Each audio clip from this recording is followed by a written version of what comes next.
Hello and welcome to the 37th part of the series on self-exploration, 7th part of Vincian intelligence.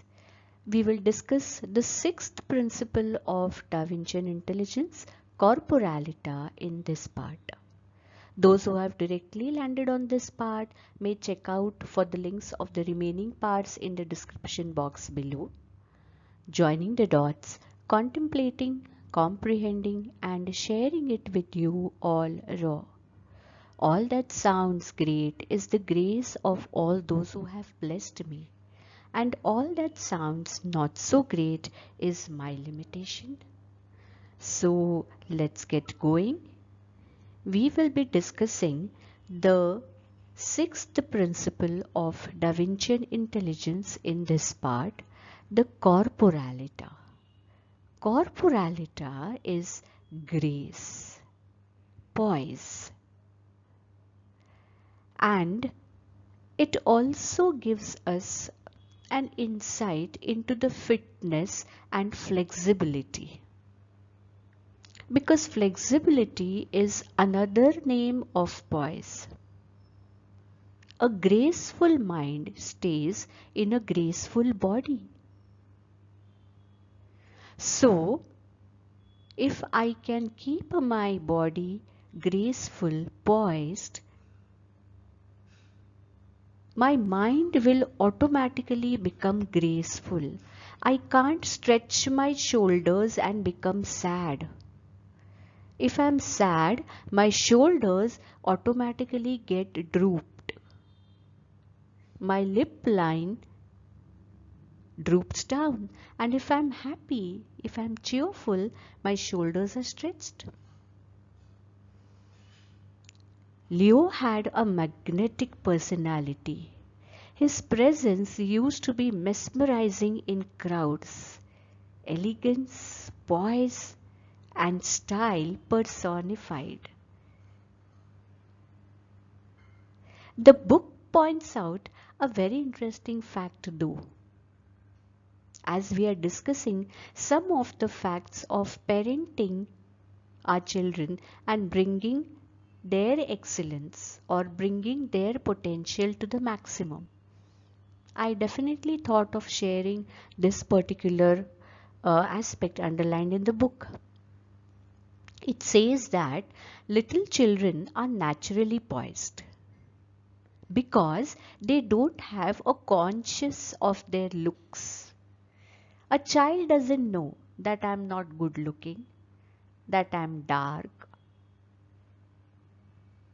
or whatever, my features are not good.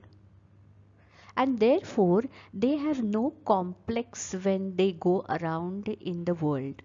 They will not compare themselves with some other friend who is really beautiful, so called, who has beautiful features, color, hair. Children will go in their own grace, in their own natural style. They will not have this complex in their mind, and as parents also we should always make it a point to not develop this complex and put them into comparison of any sort.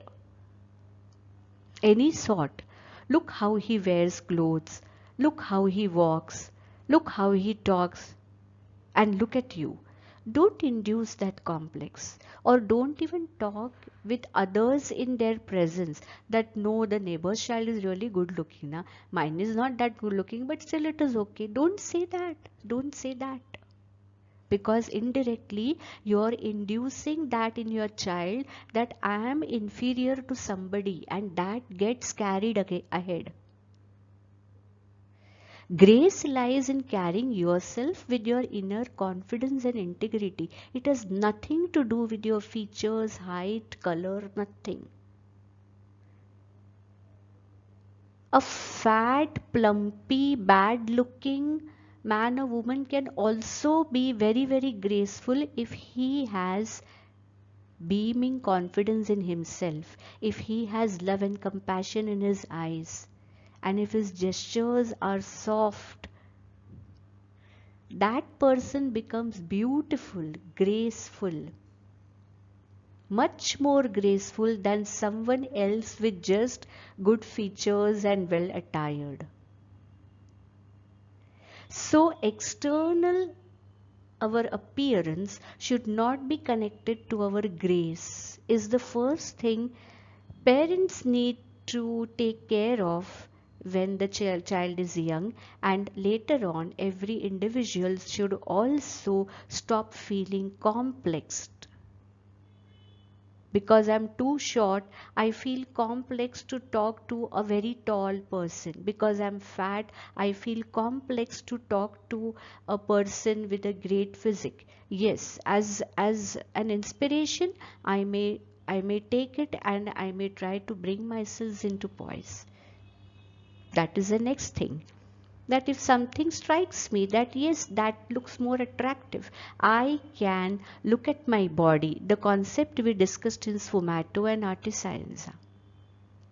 In sfumato we discussed about noting the ambiguity areas in our body, areas of high energy, low energy, high, low, medium tensions, fats. We can observe ourselves in the mirror. How am I standing? How was that person standing who looked very graceful? Can I also stand like that? Can I also walk like that? Can I also pick up some mannerisms? Artisans have developed the capacity to know human anatomy. What is my anatomy and how will I look more graceful? I can study on it, I can work on it, I can effortfully develop a good posture, mannerisms that reflect grace and poise. Because people with great mannerisms are liked everywhere. It's not a forte of men and women preparing for beauty pageants to learn to walk gracefully, to learn to stand gracefully, to learn to wear decent attires, to keep a vigor. Everyone can do it, and with whatever features our genes have given us or our family has inherited, we can turn ourselves into a completely graceful personality by working ourselves from within and without. Now the same grace we can extend in our presence. The grace of our physical appearance, we may expand that grace to our presence, that our presence is liked by people around.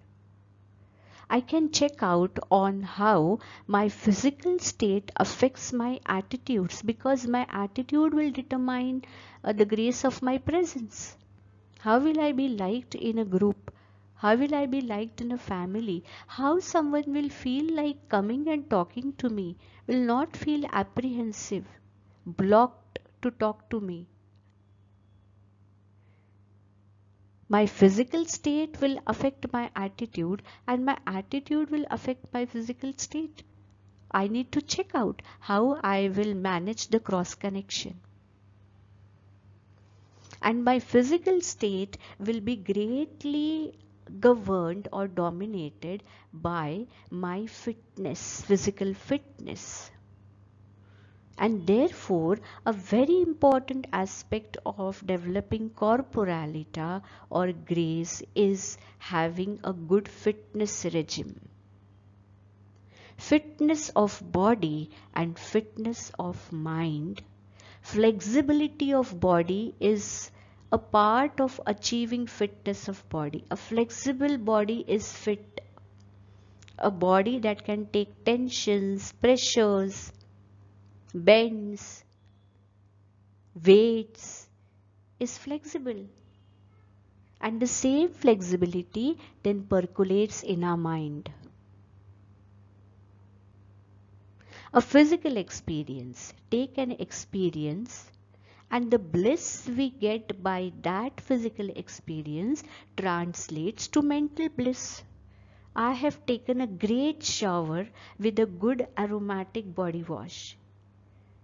I am feeling absolutely great in my body, and isn't this mental bliss felt by our mind also? Fresh. The mind has not been washed by the body wash, but it feels fresh when your body is fresh, because body mind is a conjugated system. It's a conjugated system. So you can work on your body and better your mind, and we can work on our mind and better our body. Another way of looking at art is science, whole brain thinking, looking at our body mind as a coupled system. You tap here and the noise is heard over there, and vice versa.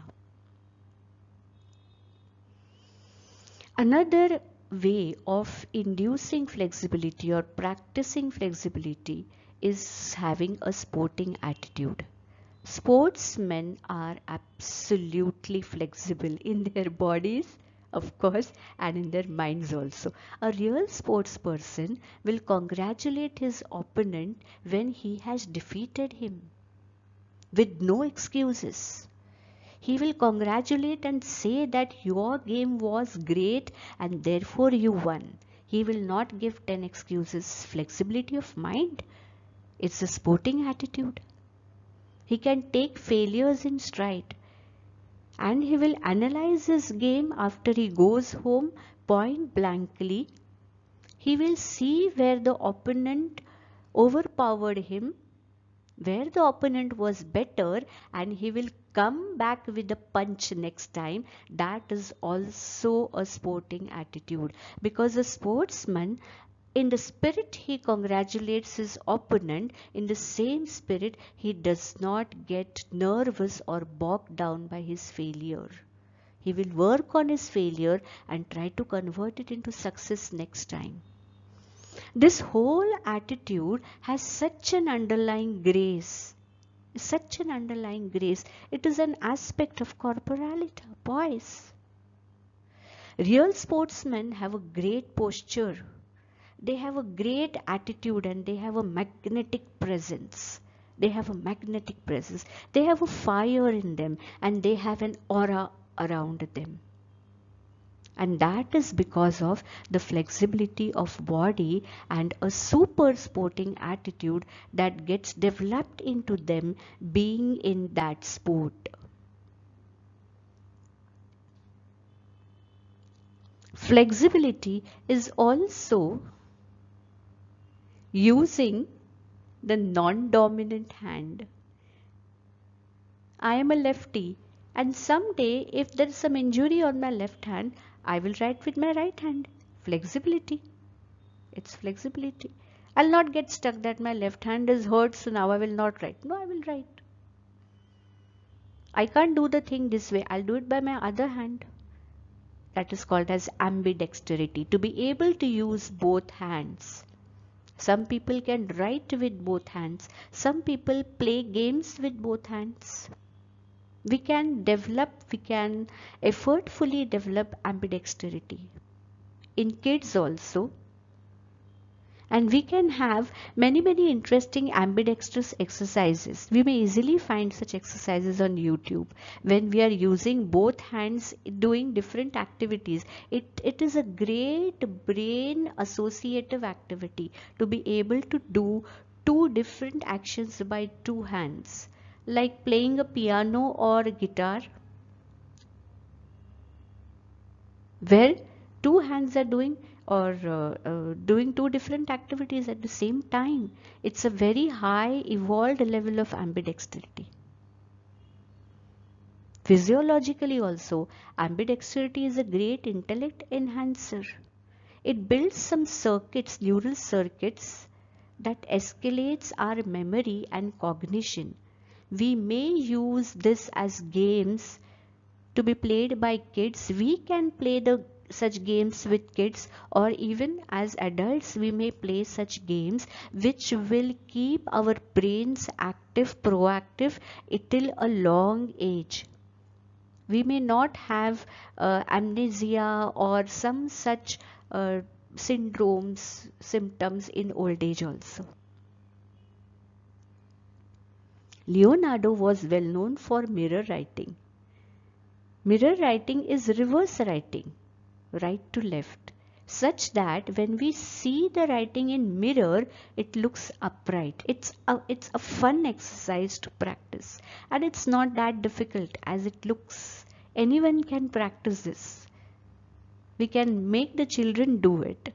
So there are many ways in which we can induce flexibility, flexibility of body, flexibility of mind, flexibility of attitude, and that will end up in developing a great elegance in our personality. The whole purpose of doing all these ambidextrous exercises or all these activities is to build certain neural circuits that will take our whole brain thinking.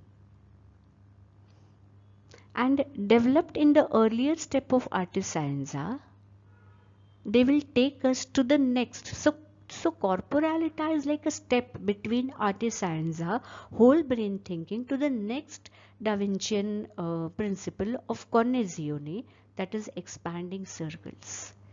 We will discuss connessione in the next part of our self exploration. Stay tuned till then. This is a step up program, and when we think of it completely, it is a great thing to pursue and systematically follow. Stay tuned for connessione. Bye bye.